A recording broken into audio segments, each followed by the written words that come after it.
All right, Yankees fans, tap in because you guys may have missed out on Roki Sasaki, but according to Brian Cashman, you still have a very formidable rotation. So let's break down that rotation with our New York Post MLB writer, Mark W. Sanchez.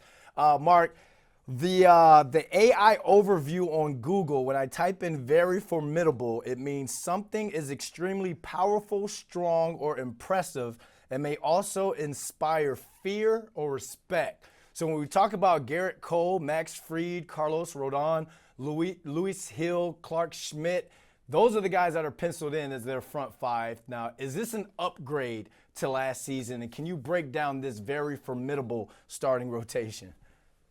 I appreciate the definition there on the front end. Look, yeah, they're not getting Roki Sasaki, which I'm sure they're disappointed about, but on paper, it's definitely an upgrade from last year. But I mean, there's a ton of volatility in pitching, so you never quite know right now, but it looks good. They can tell themselves that after losing Soto, they're going to lean on their rotation more, and it does look stronger. They can tell themselves that they're going to get a full year of Garrett Cole, who started his throwing program earlier this offseason and hopes to avoid the kind of elbow injury he got last spring, which he blamed on kind of starting too soon. And then they've got a legitimate number two this year. Like they've got Max Fried, who's a two-time All-Star. He's finished second in Cy Young voting. He's a real number two who the Yankees think can get even better than he was with the Braves. They've talked up the technology that they have and the pitching lab that they have in Tampa and the kind of tools that they think they can get even more out of him. He's been a really good pitcher, so that says a lot. They've got kind of wild cards with number three and four with Rodon and Luis Hill, because we've seen them both be awesome and we've seen them both kind of struggle. Rodon's got a longer track record. He's actually in Tampa now for a second straight offseason. He spent most of his winter there, just trying to find the kind of dominant pitcher that he was in seasons past.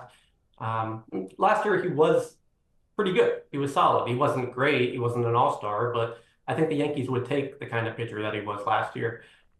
Meanwhile, Luis Hill was a rookie of the year for the first couple months. He might have been a Cy Young guy, and then he fell off and coming off Tommy John surgery, it's understandable why, but we've seen the kind of upside he has. And then they've got Clark Schmidt at the number five, and that's a really good number five. I mean, last year he had a sub-3 ERA.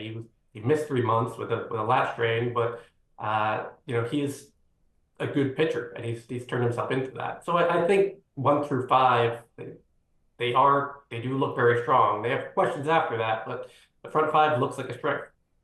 1 through 5, would you say this is the strongest rotation in the AL?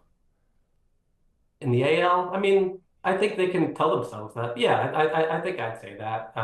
I think, again, their questions more are with 6, with 7, with 8. That they have less depth than usual, and we'll probably talk about Stroman soon. But 1 through 5, I think they can say, we match up as well as anyone in a playoff series.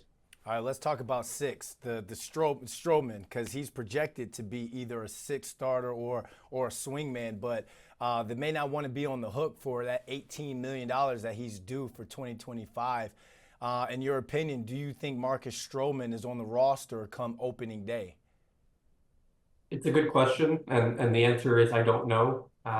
If you're making me guess, I would say he's traded because there should be interest from other teams, because everyone needs pitching, and even if the Yankees have to eat down a couple million, I think that they would do that, because they could redirect that money elsewhere.